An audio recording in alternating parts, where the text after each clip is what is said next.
We're here to bring a new type of news show. New insights, new styles, and new topics every day. We are News Generation. Bringing news just for you. It's Monday, December 1st here in Seoul. I'm Lee Soo-jin, and this is News Generation. Joining us today is Chuyeon. Happy Monday, Soo-jin. Happy Monday, and also Niles with us. Happy December. Happy December, and both are here to speak on behalf of people in their 20s and 30s. So it's Monday, the start of a brand new work week and a month, and for a lot of us that means gearing up for another busy few days. So to shake off that Monday slump, let's do things a bit differently and kick things off with a quiz. So they say that when this goes up, your sense of loneliness can also rise. So what do you think this is, Chuyeon? Well, I'll level with you. For me, that's the huge amount of laundry. I'm not just talking about the laundry, but the sheer size of my laundry pile. The bigger it gets, the more it sits over there, just staring at me, asking me some questions, with this quiet and almost judgmental disappointment for me. Well, so at a certain point, it stops looking like clothing at all sometimes and starts feeling like a physical reminder for me that I have been doing a lot of my life and alone lately. So yes, indeed, when this goes up, the sense of my emptiness, or should I say loneliness, goes up and up, rises with it. Do you feel like you do chores often? Every day, every single day, maybe more than 2 or 3 hours a day. Yeah. It's not easy. Not easy at all. The thing is, once you stop doing, like I'm not the cleanest person, as my mom would attest to this, and it just gets harder and harder because it just builds up. Piles up. So what about you, Niall? I would say the price of chicken. I think a lot of Koreans could agree to this. Maybe the only joy that we have in our life is eating chicken and beer after work. Goodness. And when the price of that sole thing that brought you joy keeps going up, you feel the weight of the world on your shoulder, and things are rising and my pay isn't rising and you just kind of shrivel into this ball of loneliness. So yes, chicken, meat, beef, yes, anything. I think a lot of people relate how while our salaries aren't rising, grocery prices are, but neither are what we're going to be talking about today. So to find out what we'll actually be talking about today, let's take a look at the screen.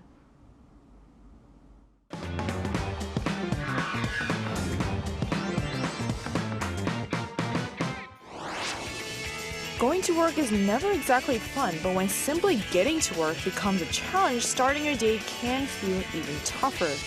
Commute times aren't something most of us think about too deeply, they're just part of the routine. But in reality, they can shape everything from our mood and productivity to how much energy we have left at the end of the day. And here in Korea, long commute times have become almost a defining factor of daily life, especially for young workers. Today on News Generation, we're taking a closer look at why commute times have become such a major issue in Korea, why Korean millennials and Gen Z spend unusually long hours commuting, and the smart strategies that can help make that daily journey a little easier. So as we just saw in the video, commute times in Korea aren't just a small part of the day. They affect how we feel when we get to work, how much free time we actually have, and ultimately how balanced our lives can be. And that's exactly why we're diving into this topic today, because commuting isn't just about transportation, it's about quality of life. So let's bring it to a personal level. So Chuyeon, how long does it take you to get to work usually? Well, personally, I put those commuting time, and I think that's the most important thing in my life. Well, I take my commute very seriously. I like to keep going back and forth to an absolute minimum. When I was younger, I even lived in my school halls of residence or dorm in Seoul, simply because I wanted to avoid wasting my time on the road, even though I was living in Seoul. And later, when I attended a school that was over an hour away, I tried reading and studying on the tube and subway, but it eventually worn me down, so I ended up transferring to another one in Seoul. I really value those proximity ever since, and these days I'm rather lucky. My commute is actually quite short. If I take the car, it takes only 20 to 30 minutes. The bus will take me, only like 30 minutes, less than 30 minutes sometimes. So most days I prefer those buses, as I said, and it gives me just enough time, quite time for me to read the script before I be online, on air that is. So it just keeps life wonderfully manageable for me.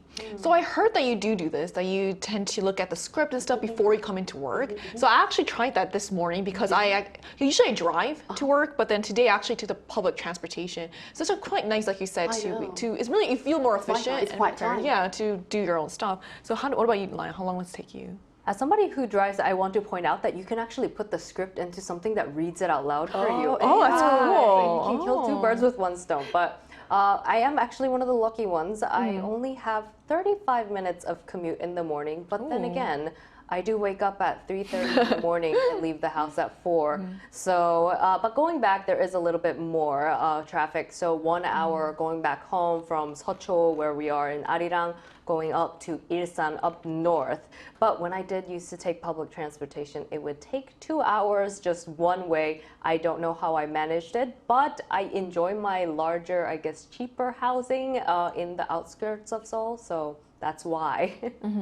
So it looks like there is quite a wide range of commute experiences here in Korea. Some people get to work in under 30 minutes, while others spend hours on buses and subways every single day, also depending on when you also get off work. But to really understand the scale of the issue, it helps to put it into a global context. So how does Korea compare to other countries when it comes to average commute times, Jian? Well, that's a very good question because Korea is listed on the top. If you look at the data, yes, it is indeed. Well, according to a recent global study across 43 countries, Korea recorded the longest commute in the world. Well, an average of 1 hour and 48 minutes every single day, which is roughly 1.5 times longer than the global average of 1 hour 8 minutes.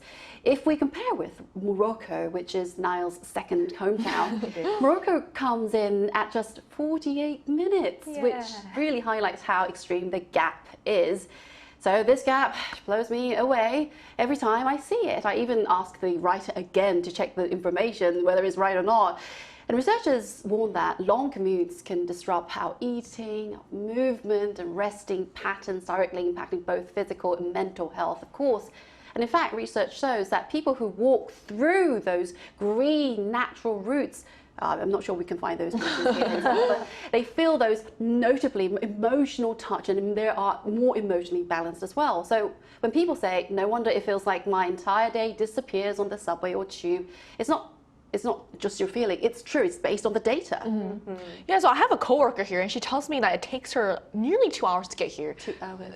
Just to get exhausted just arriving here. Right, so if you're doing an 8-hour workday, like that's 4 hours back and forth, which is half your workday, which is a crazy amount. So like you said, it matches what a lot of office workers say, that half a day basically disappears just, when you're on the road. So, and that's a huge difference. And also looking at the data, so almost an extra 40 minutes compared to the global average, because you said for Korea, it's an average is 1 hour 40 minutes, which is insane. So no wonder people feel drained even before the workday even starts. So what about for age group, Niall? Are younger workers commuting longer than older workers? So it seems. So let's first take a look at this graph. According to last year's Statistics Korea survey on commuting by time by age group, the older the group, it seemed there was a shorter commute. People in their 20s, the average was 74.4 minutes. For people in their 30s, a little more, 76.9 minutes. People in their 40s and 50s, it went down to 73.7 minutes.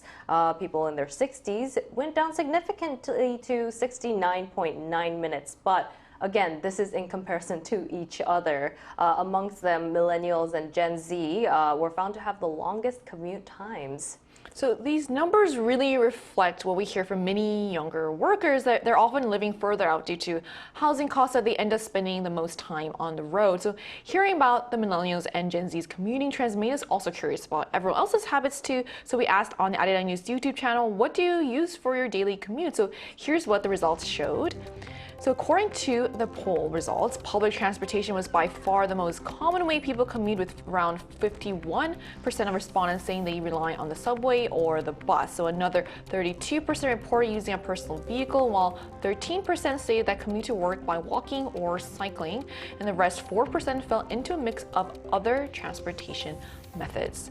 So it's quite interesting to see that half of our viewers depend on public transportation. That really reflects how central the subway and bus systems are to daily life here.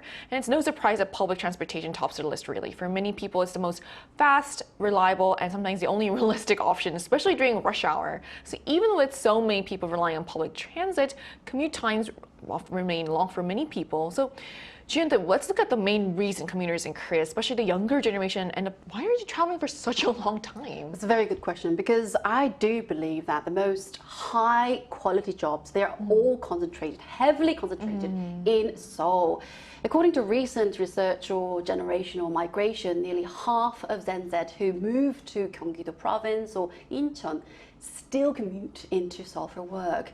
And with Seoul's housing prices being as high as they are, many young people choose more affordable homes in other metropolitan areas like Ilsan or Bunda, but their workplaces are still in the capital Seoul, so long commutes become almost unavoidable. So even when compared with non-capital regions, commute times in the Seoul metropolitan area remain significantly longer. It's a structural issue rather than a personal choice that is, and that's why when the government talks about building new cities, urban planners emphasize not only well-designed housing and infrastructure, but also the creation, making those meaningful jobs, local employment inside that city. A city simply doesn't work if people have to travel elsewhere to earn a living. So jobs and services need to be built in from the start to ensure the sustainability and the quality of life for the citizens. And after all, a great city is one you don't have to escape every single morning. I agree. I think infrastructure is an issue that needs to be talked about more. Like, I have friends that live in Incheon and also in the Gyeonggi-do area, the outskirts of Seoul, and it's like it's so hard to visit them. And for them to come here, I feel like even the distance itself is not too far. If you're taking public transportation, it's such a difficult road there as well. So it's really a tough balance. You want to live somewhere affordable, but your workplace is still in Seoul. So it really is a structural problem. So there's concentrated jobs, expensive housing, and a huge number of people all just funneled into the same routes every morning. So sometimes it's not even about how long it takes to get there. It's such a difficult road there. And so with so many people moving in and out of Seoul every day, what does that mean for traffic and public transportation during the rush hour? Like, what is their experience usually? Well, it's not looking good, guys. Because such a large proportion is concentrated around Seoul, the public transportation, especially during the commute hours, is inevitably very, very crowded, and the roads are already packed with cars. So morning traffic and evening traffic congestion in the metropolitan area is amongst the worst in the world. And according to a recent study by the Gyeonggi Research Institute, office workers hope to reduce their commuting daily by an average of 23 minutes or more. The survey also found that MZ workers who value the work-life balance consider commuting time a major factor when they're deciding to maybe switch jobs. However, the reality is very far from ideal. So all this really shows how exhausting the daily reality can be, and even shaving off 20 or 30 minutes would make such a big difference, but with so much congestion, that's not always hard to achieve. So we also wanted to get a different perspective. So we're going to speak with someone from a country with a relatively short average commute time, and that conversation will take place right after the break, so don't go anywhere.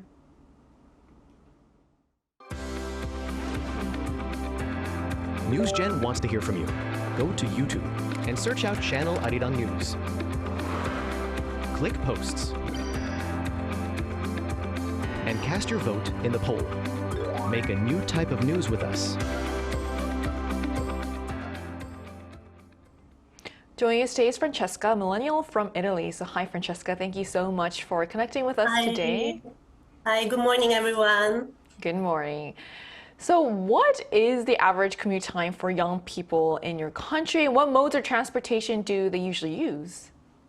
Actually, I think that the average commuting time in Italy for younger generation is pretty much the same as the older ones, and it takes about 20 to 30 minutes. And main transportation usually is by car, but also by public transportation.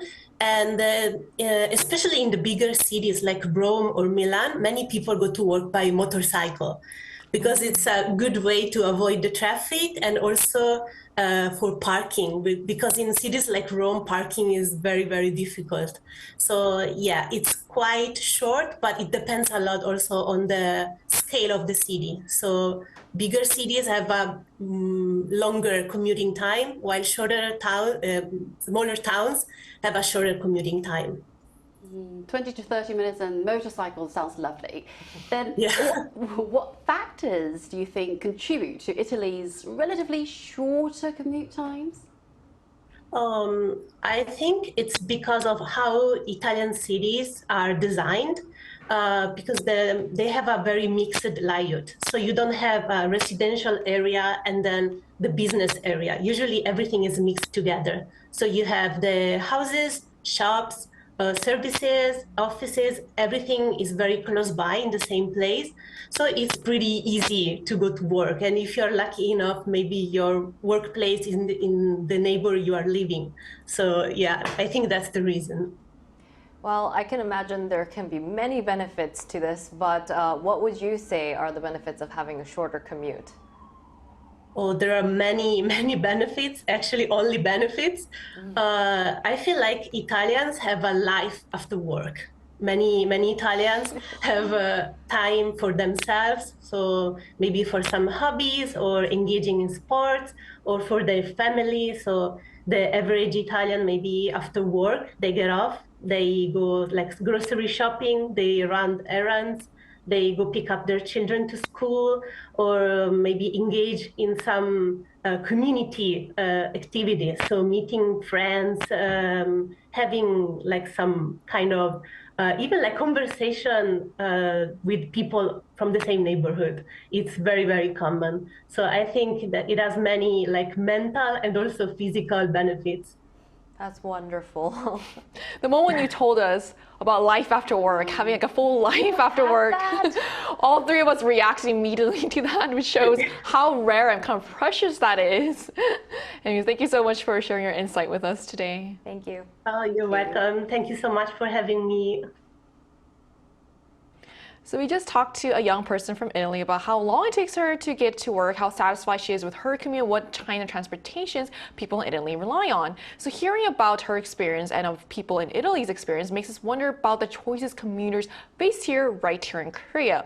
So people joke about it like a balance game, so weighing different kinds of commutes against each other. So here's one, June. Would you rather sit the whole way for an hour and a half or make multiple transfers, but you'll get there in half the time, so in around 30 minutes? Well, of course, definitely the second one. You know, I Francesca see. just mentioned a life after work. We need that. You know, time is precious. We need that. And I'd rather move a little bit more, move a bit more than just sit still for 90 minutes in a tube. At least when I'm transferring, I feel like I'm moving a little bit, making progress instead of just waiting for the ride to end for me. And honestly, arriving faster means I can start my day earlier with a cleaner hair, and that makes all the difference. And of course, a life after. That's really important, but also I think, but for me, it's actually kind of a hard thing to answer because that was a bit touching indeed. the things that you won't be able to look at your script or like do extra work in between. So I think that is why that is actually like a hard question. What would you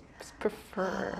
You know, I think if it cuts to half the time, then yes, maybe I would stand. But if it's maybe a 15-minute difference, I think I would just sit still. If I can be guaranteed a seat, I feel like that raises the quality of your commute by being able to sit down and relax a little bit, because that leads into, you know, excessively long commute can actually cause so many different problems, including physical ones.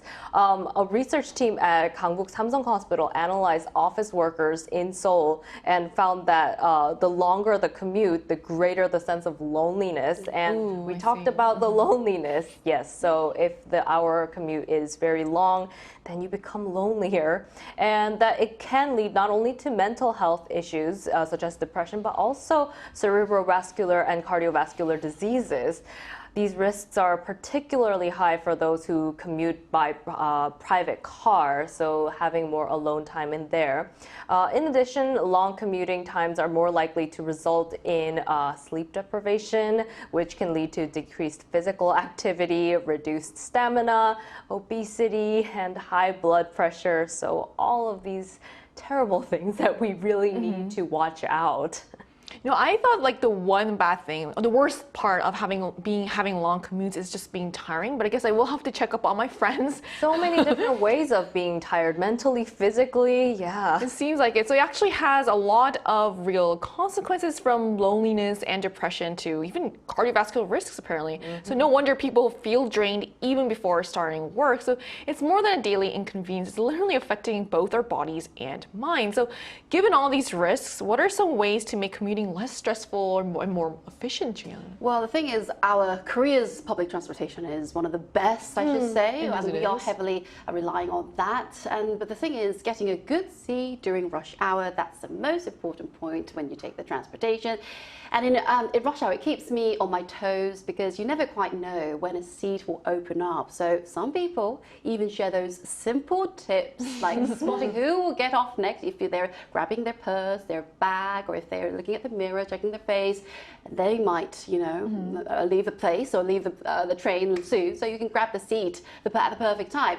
So at this point, we're basically professional seat hunters at the end. But of course, let's not forget, seats always go first to those who need them, you know, like the elderly, pregnant women, or anyone with mobility difficulties. I'm glad you did point out, like, Korea does have a great public transportation system, so it's a real blessing to be able to get to pretty much anywhere, but also at the same time, it's really important. I'm glad you said that, like, to leave those spots open for those pregnant women. So what about you? Do you have any tips? Yeah, I think going along with the physical symptoms we mentioned earlier, maintaining a proper posture when you're commuting is important. It is very difficult. I've personally ruined my posture by doing long commutes like this, but reclining excessively in a vehicle when you're driving or bending your neck back while using a smartphone in public transportation places extreme stress on the spinal joints, and frequent stretching is recommended as well as exercise. All of these are really good advices. So commute time is something we often accept as part of daily life, but as you've seen today, it shapes our mood, our health, and even our choices about where to live and work. So hopefully this issue will be taken more seriously, not just by individuals trying to cope, but also by employers and policymakers who can help make everyday life a little easier for everyone. And until then, hopefully the tips that we shared today will be helpful in making your own commute a little lighter, healthier, and more manageable. So that brings us to the end of today's episode of News Generation. But News Gen will be back tomorrow at 10:30 a.m. Korea time with more stories and discussions. A big thanks to Chian. Thank you for having me. Coming in also Niall. No problem. And to our viewers, thank you so much for joining us today, and we hope you have the best day. We are News Generation.